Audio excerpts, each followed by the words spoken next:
Friends ಎಲ್ಲರಿಗೂ ನಮಸ್ಕಾರ. ಸಿರಾ KN ಗ್ಯಾರೇಜಿಗೆ ಒಂದು ಪೆಟ್ರೋಲ್ ಫೋರ್ಡ್ ಫಿಯೆಸ್ಟಾ ಬಂದಿದೆ.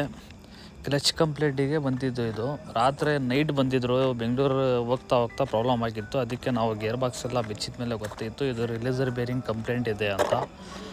ಇಲ್ಲೆಲ್ಲ ಹುಡುಕಿದ್ರೂ ಸಿಗಲಿಲ್ಲ. ಅದಕ್ಕೆ ತುಮಕೂರಿಂದ ತರಿಸಿ ನೋಡಿ, ಇದೇ ಬೇರಿಂಗ್. ಈ ಬೇರಿಂಗ್ ಕಂಪ್ಲೇಂಟ್ ಇದೆ. ಇದರಲ್ಲಿ ಬೇರಿಂಗ್ ಟೈಮ್ ಚೇಂಜ್ ಮಾಡಿಲ್ಲ ಅಂದರೆ ಇದರಲ್ಲಿ ಆಯಿಲ್ ಲೀಕೇಜ್ ಆಗಿ ನಿಮಗೆ ಕ್ಲಚ್ ಫ್ರೀ ಆಗಿಬಿಡುತ್ತೆ.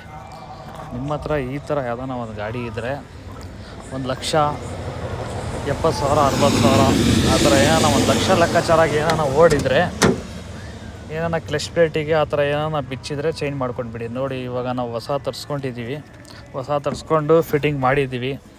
ಇವಾಗ ಗೇರ್ ಬಾಕ್ಸ್ ಒಂದು ಕ್ಲೀನಾಗಿ ಫಿಟ್ಟಿಂಗ್ ಮಾಡಿ ಸ್ಟಾರ್ಟ್ ಮಾಡಿ ತೋರಿಸಿ. ನೋಡಿ, ಗಾಡಿ ಎಲ್ಲ ಸ್ಟಾರ್ಟಿಂಗ್ ಆಗಿದೆ. ಎಲ್ಲ ಕ್ಲೀನಾಗಿ ಒಂದು ಸ್ವಲ್ಪ ಸಣ್ಣ ಪುಟ್ಟ ಮೇಲ್ಗಡೆ ಜಾಸ್ತಿ ಗಲೀಜಿತ್ತು, ಸಣ್ಣ ಪುಟ್ಟ ವೈರಿಂಗಿಂದು ಇಶ್ಯೂ ಇತ್ತು. ಎಲ್ಲ ಕ್ಲೀನಾಗಿ ಮಾಡಿ ಫಿಟ್ಟಿಂಗ್ ಮಾಡಿ ನಿಲ್ಲಿಸಿದ್ದೀವಿ. ಕಸ್ಟಮರಿಗೆ ಫೋನ್ ಮಾಡಿ ಇವಾಗ ಡೆಲಿವರಿ ಕೊಡಬೇಕು. ಕೆಳಗಡೆ ನೋಡ್ಬೋದು, ಮುಂಚೆ ಗೇರ್ ಬಾಕ್ಸ್ ಹೊರಗಡೆ ಜಾಸ್ತಿ ಲೀಕೇಜ್ ಆಗ್ತಿತ್ತು. ಇವಾಗ ಆ ಥರ ಏನು ಕಂಪ್ಲೇಂಟ್ ಇಲ್ಲ.